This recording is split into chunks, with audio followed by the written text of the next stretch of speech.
솔직하게 이야기인데 저희 와이프가 기부를 하자고 하면 소름이 확 돋더라고요. 밤잠을 설칠 때도 있어요. 솔직히 근데 그 돈 안 아까우면 거짓말 아닌가? 맨 처음에 사업을 시작할 때 인플루언서가 되기 전에 사업을 먼저 자리를 잡았잖아요. 그래서 그때는 채널도 없었고 아무것도 없는 사업을 시작하려고 하니까 우리의 모습이 너무 초라해 보이는 거예요. 근데 제일 힘들었던 거는 주변에서 안 된다는 이유를 계속해서 이야기할 정말 힘들더라고요. 화장품 시장은 이미 포화된 시장이다. 너는 광고할 수 있는 능력이 없다. 사업장이 해외다. 근데 저는 시작했거든요. 왜냐면 너무 하고 싶어서. 아내 집에 되게 큰 특징이 있는데 힘든 일을 힘든 일로 봐드리지 않는 특징이 있어요. 한 번은 장인어른 사업장이 힘들어져가지고 야, 문을 닫는다, 파산할 줄 모른다 이 이야기 하고 있는데 가족 식구 5명이서 웃으면서 그 이야기를 하고 있는 거예요. 그래서 저는 농담하는 줄 알았어요. 근데 진짜 사업장 문을 닫으시더라고요. 그리고 반지 하방으로 이사를 가더라고요. 근데 온 가족이 너무 웃으면서 행복하게 잘 사는 거예요. 야, 여기 좁으니까 부대 끼고 살 수 있어 좋다 이러면서. 이러고 너무 좋다, 너무 좋다. 저는 걱정을 많이 하고 염려를 많이 하는 스타일이거든요. 근데 저희 와이프가 사업에 힘든 일이 닥치고 어려운 일이 닥칠 때 항상 이 이야기예요. 그게 뭐 어때서? 아내가 주는 그 의연함 때문에 뭐 이 정도는 누구나 겪는 거지라는 마음으로 견딜 수 있었던 것 같아요.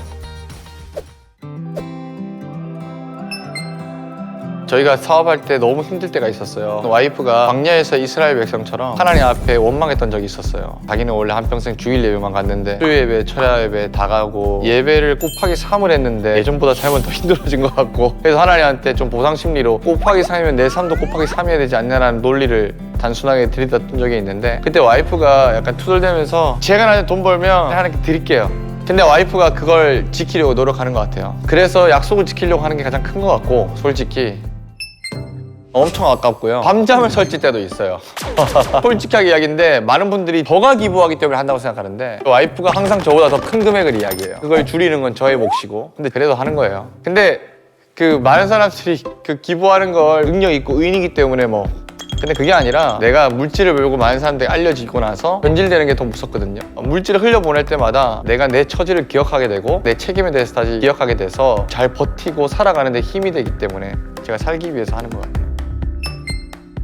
금액은 정하고 하나님한테 기도하는 편이거든요. 도움을 줄 수 있는 곳을 알려달라. 제가 존경하는 목사님 중에서 제자 옥화를 만들었던 김상철 목사님이라는 분이 있어요. 예전에 한 번 목사님이 식사한 적이 있었는데 목사님이 영화를 만든다는 이야기를 들었었어요. 그냥 1년 정도 지나가지고 문득 기도하는데 목사님이 생각나는 거예요. 한 번 뵌 목사님이 전화드렸는데 목소리가 풀이 죽어 계시더라고요. 왜 그러세요?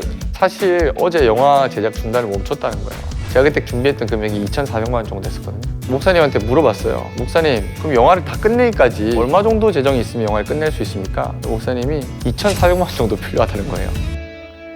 소름이 확 돋더라고요.